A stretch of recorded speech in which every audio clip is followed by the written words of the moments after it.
Mabiyayang umaga po sa inyong lahat, mga ka-Faithbook. Ito po yung ating day 9. Okay, day 9 ng ating morning devotion. Okay. So, may tanong po ako sa inyo ngayong umaga, diba? Sa Facebook po, pag kayo nag-Facebook and when you would like to create a post, diba, may feature po doon na pag-click nyo, bago nyo i-type yung message, ay meron dong mga options kung anong pipiliin yung kulay ng background, di po ba, no? At iba-ibang kulay yan, iba-ibang design, may stars, may bulaklak, diba? May mga ibon, iba't iba po, no? So ngayon, tanong ko, anong paborito nyong kulay?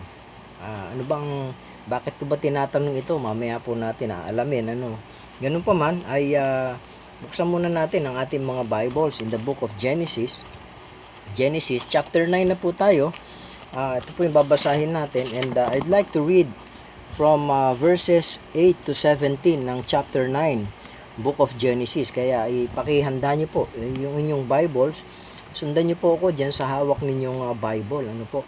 And I'll be reading, starting verse 8 hanggang 17. Ito po ang sinasabi from the NIV version. Then God said to Noah and to his sons with him, I now established my covenant with you and with your descendants after you, and with every living creature that was with you, the birds, the livestock, and all the wild animals, all those that came out of the ark with you, every living creature on earth.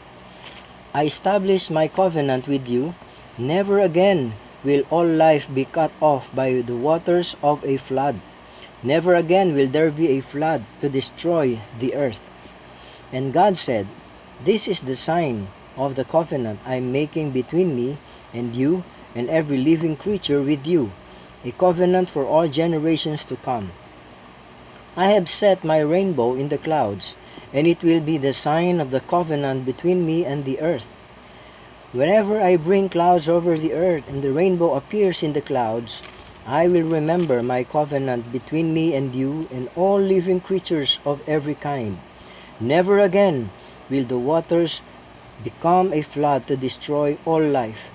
Whenever the rainbow appears in the clouds, I will see it and remember the everlasting covenant between God and all living creatures.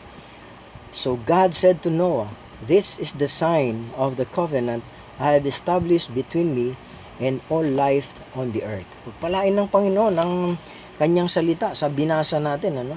And we will make some observations. Of course, definitely, this is about a covenant established by God to Noah.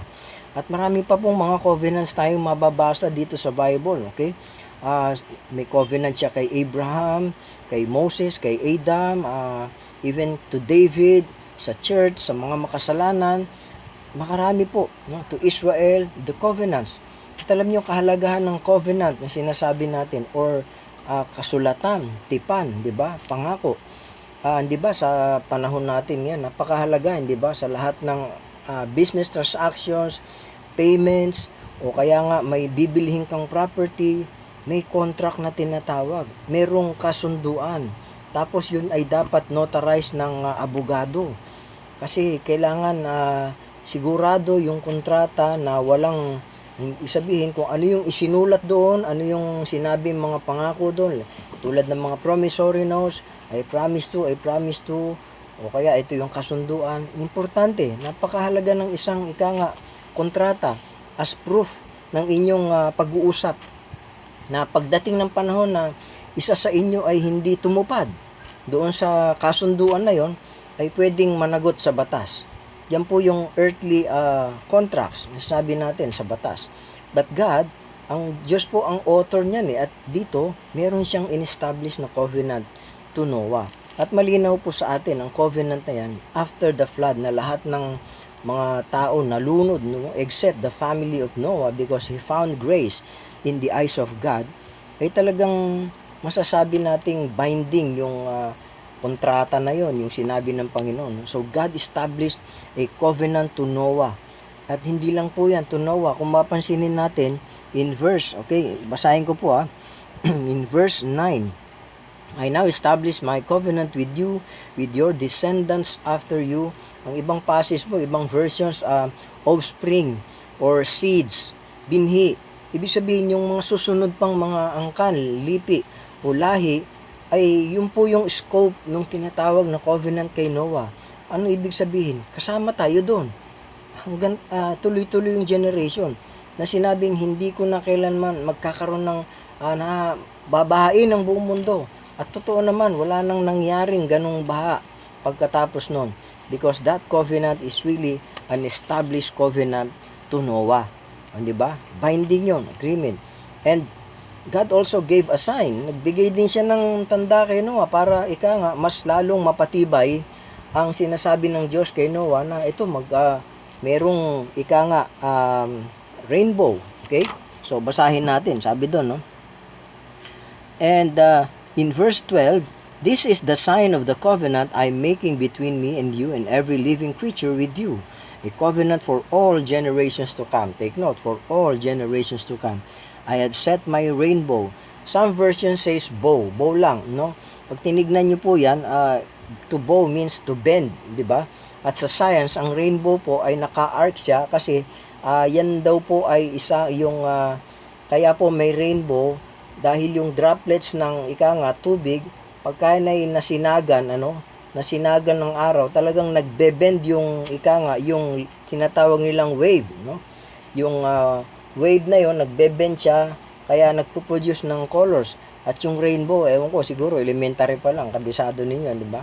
The color is what? Roy G. Beef, di ba?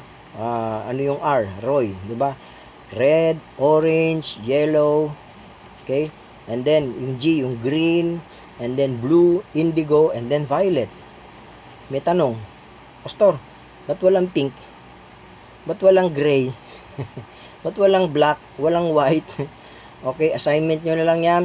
Basahin nyo na lang yan mag-research kayo, assignment nyo yan. Bakit wala? No? Bakit walang pink? Walang blue, walang gray, walang brown. Walang gray, walang black, white. Tingnan nyo, science. Yan assignment nyo na lang. Okay? So, yun po yung proof, no? Kaya alam niyo natutuwa ako ever since na mula nung basa ako ng Bible. Pag nakakita po ako ng tinatawag natin sa Tagalog, bahaghari, I remember that promise. Naalala ko po yung pangako ng Diyos na yan. That is binding. Alam niyo po itong ating faith book, the Bible, itong faith book natin, this is the covenant of God. Ito yung written testament, Old and New Testament, para sa tao, na talagang binding, matutupad. Diba? Nandito lahat wala na tayong hihingin pa, wala nang kulang pa. At paano nakarating sa atin to? Simple lang po. From God, diba? To man. And then from man, sinulat ng tao sa papel. From man to paper. And from paper, saan mapupunta pag binasa mo? Sa ulo? No. From paper to heart. Yan. Sa puso ang pinaka-target o sa puso ang dapat diretso ng sinasabi nating covenant ng Panginoon o yung kanyang banal na salita sa sangkatauhan. Yan po yun. So meaning, talagang hindi lang yung sign, kundi yung written. Okay, this is the written covenant for us. Kaya po mga kapatid, sa umagang ito, let us be encouraged. No? Talagang magkaroon tayo ng katatagan sa ating pananampalataya pagkat may hawak tayong kasulatan na itong kasulatan na to, itong pangako ng Diyos, itong covenant na ito, hindi po ito ipagliliban ng Diyos. God never turned His back to what He has promised. Binding po ito. Kailanman hindi tinalikuran ng Diyos ang anumang in-establish niyang covenant sa tao. And remember, tandaan natin, ang Diyos ay hindi nagbabago. Ang Diyos na ito ay ang Diyos ng sabihin tapat at just siya, matuwid, at hindi kailanman niya dapat sirain ang anumang sinabi niyang pangako. And to all generations, tinutupad niya. Kaya mapagkakatiwalaan po natin ang ating faith book, itong Bible, itong salita ng Diyos. Kaya po may panalangin po ako dahil po sa ating na itong ating meditation na to, I have a prayer na similar to doon sa sinabi ng Panginoon, never again. Yun po yung 2 words na nag-struck sa akin ngayong umaga ito, never again. So naging prayer ko po, Lord, if possible na sana ma-include mo. I'm praying, Lord, that this pandemic will last. Pag natapos tong pandemic, ay hindi na to mauulit. Never again will this pandemic occur again. Never again that this coronavirus will appear. Ito'y mawawala na. At yan yung naging panalangin ko. Itong pandemic na never again magkakaroon pa ulit ng mga lockdowns, no? That is my prayer. That is my prayer. Hindi ko alam ano ang plano, ano ang kalooban ng Diyos, but that is what God impressed in my heart this morning with our devotion with regards to His established covenant to Noah. Again, balik tayo dun sa kulay. What's your favorite color? Kung ako tatanungin nyo, may 3 po. Pero yung pangatlo, ito na yon, yung rainbow. Yung halo-halong kulay rainbow. Kaya nga, nagsuot ako ngayon ng ganitong t-shirt kasi to remind me na talagang makulay ang buhay, di ba? Ang buhay ay makulay, hindi boring ang buhay. With God, di ba? With God, life should be enjoyed. With God, life should be a fulfilled life, hindi po life of defeat, hindi po life of a victim, kundi a victorious life. Yan po yung buhay, ano? Kaya po, anong favorite color nyo? Sa akin po, una ay yung red. Red, for me, symbolizes the love of God, His blood on the cross. Yung pong kanyang banal na dugo na natigis doon sa krus ng Kalbaryo para lang iligtas ang sangkatuhan, iligtas ang mga makasalanang katulad ko. Red, yan po yan. Yan po yung symbol ng dugo ni Kristo. Yan, isa sa favorite color ko yan. Number 2 is yung kulay na green. Sa rainbow, nasa gitna siya, yung green na yan. Yung green, because to me, sabi nila, ang green po ay malamig sa mata, tignan. Nung ako'y nasa Bible school, may puno po doon ng, hindi ko alam anong puno, puro dahon lang siya, hindi namumunga. Pero kakaiba yung kulay ng green niya, na parang apple green, napakalamig sa mata pag tanghali at napatingin ako doon. Maganda sa paningin, no? And green symbolizes the grace of God. Yung kulay doon na green na yan ay sumisimbolo ng biyaya ng Diyos. Kaya paborito ko yung kulay na yan kasi alam ko, kaya ako nabubuhay, kaya merong ganito, niligtas ako ng Diyos dahil sa kanyang biyaya. Green. Yan po yung dalawang kulay na ika nga paborito ko. Red and green. Of course, gusto ko rin naman yung ibang kulay, pero meaningful po sa akin yung kulay niyan. And of course, the rainbow, ang rainbow nang papaalala sa atin sa pangako ng Diyos. Hindi niya pinagliliban yan. Hindi niya tinalikuran ang covenant na yan. At sa bawat isa po sa atin, kapatid, ang Faithbook, ang covenant ng Panginoon, ang salita niya ay sa ating lahat kanyang iniwan. At ito ay mapanghahawakan natin. God's covenant is reliable, mga kapatid. Reliable, mapanghahawakan natin. Hindi niya kailanman tatalikuran ang covenant na yan. Muli, magandang umaga po sa ating lahat. At nawa po pagpalain tayo muli sa maghapong ito.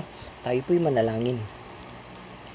Mapagpalang Diyos, dakilang Ama, muli ay pinupuri ka namin sa umagang ito na amin pong pinagbulayan muli ang panahon na kung saan ikaw ay nagbigay ng isang covenant kay Noah na sinabi mong never again will you destroy the earth through flood.